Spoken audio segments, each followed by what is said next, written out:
Para saudara dan saudari yang Tuhan cintai, selamat pagi dan selamat bertemu lagi dalam renungan harian edisi hari Senin tanggal 10 Agustus 2020. Hari ini tanggal 10 Agustus gereja merayakan pesta Santo Laurentius, diakon dan martir. Mengawali hari yang baru ini, kita hendak mendengar dan merenungkan sabda Tuhan. Marilah sebelum kita mendengar dan merenungkan sabda Tuhan, kita berdoa. Dalam nama Bapa dan Putra dan Roh Kudus. Amin. Allah Bapa, cahaya abadi yang cemerlang, karena cinta kasih yang menyala-nyala, Santo Laurentius menjadi pelayanmu yang setia dan martirmu yang mulia. Semoga kami mengasihi yang dikasihinya dan melaksanakan apa yang diajarkannya. Bersabdalah ya Tuhan, kami siap untuk mendengarkan. Terpujilah Engkau Bapa, Putra, dan Roh Kudus, kini dan sepanjang segala masa. Amin. Para saudara dan saudari yang Tuhan cintai, sabda Tuhan yang hendak kita dengar dan kita renungkan bersama diambil dari Injil Yohanes pasal 12 ayat 24 sampai 26. Tuhan sertamu. Inilah Injil Tuhan kita Yesus Kristus menurut Santo Yohanes. Menjelang akhir hidupnya, Yesus berkata kepada murid-muridnya, "Jikalau biji gandum tidak jatuh ke dalam tanah dan mati, ia tetap satu biji saja. Tetapi jika mati, ia akan menghasilkan banyak buah. Barang siapa mencintai nyawanya, ia akan kehilangan nyawanya. Tetapi barang siapa tidak mencintai nyawanya di dunia ini, ia akan memeliharanya untuk hidup yang kekal. Barang siapa melayani aku, ia harus mengikuti aku. Dan di mana aku berada, di situ pun pelayanku akan berada. Barang siapa melayani aku, ia akan dihormati Bapa." Demikianlah Injil Tuhan. Para saudara dan saudari yang Tuhan cintai, dalam kehidupan kita sehari-hari, kita pasti kenal sebuah ungkapan pepatah yang mengatakan, "Mati satu, tumbuh seribu." Sebuah ungkapan yang hendak menegaskan makna kematian yang tak melulu berarti penghabisan, tetapi juga bermakna harapan. Dari kematian yang penuh makna akan lahir harapan-harapan baru. Hal yang sama juga diungkapkan dalam Injil hari ini. Biji yang mati dan jatuh ke tanah kelak akan tumbuh dan menghasilkan buah yang lebih banyak lagi.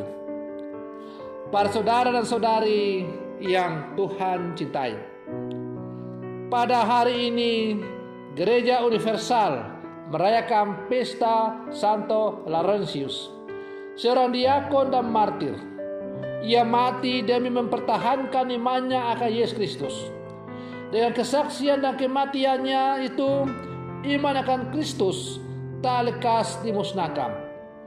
Justru sebaliknya, kematian dan darah sang martir menyuburkan iman akan Kristus.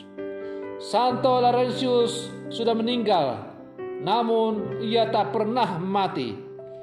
Kesaksian hidupnya telah menghasilkan buah-buah berlimpah bagi gereja.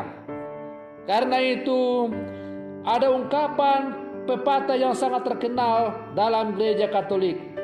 Iman gereja bertumbuh atas dasar iman yang ditumpahkan oleh para martir, atau iman bertumbuh oleh karena darah dari para martir itu. Para saudara dan saudari yang Tuhan cintai, panggilan menjadi martir Kristus masih bergema bagi kita sebagai pengikut Kristus di zaman ini. Kemartiran yang tak berarti melulu menyerahkan diri dan mati demi iman. Dalam kehidupan kita sebagai murid-murid Yesus yang hidup zaman sekarang, semangat kemartiran masih perlu kita perjuangkan dan sangat aktual untuk kita usahakan dalam kehidupan kita. Makna kemartiran yang hendak kita perjuangkan dalam kesaksian hidup kita di zaman sekarang adalah kita berjuang untuk menampakkan iman kita akan Yesus Kristus sebagai Sang Juru Selamat. Dan kita berjuang untuk mematikan segala sesuatu yang ada dalam diri kita yang tidak sesuai dengan apa yang diajarkan oleh Tuhan kita Yesus Kristus. Martir artinya saksi darah atau mati demi iman. Kalau sekian ribu tahun yang lalu para martir misalnya Santo Laurentius rela mati demi imannya, mati secara harfiah, maka semangat kemartiran dalam kehidupan kita sebagai murid-murid Yesus zaman sekarang masih sangat relevan untuk kita perjuangkan. Martir yang hendak kita perjuangkan adalah kita berjuang untuk mematikan segala sesuatu di dalam diri kita yang bertentangan dengan kehendak Allah. Apa musuh yang harus kita matikan dalam diri kita, dalam hidup kita, dalam diri kita, dalam hati kita, supaya hidup kita semakin serupa dengan Kristus? Hal-hal yang perlu kita matikan dalam diri kita itu misalnya egoisme, iri hati, kesombongan, dengki, amarah, suka menfitnah, suka mencaci maki, dan sebagainya. Pokoknya kita harus mematikan sejumlah hal yang bertentangan dengan apa yang dikehendaki oleh Allah.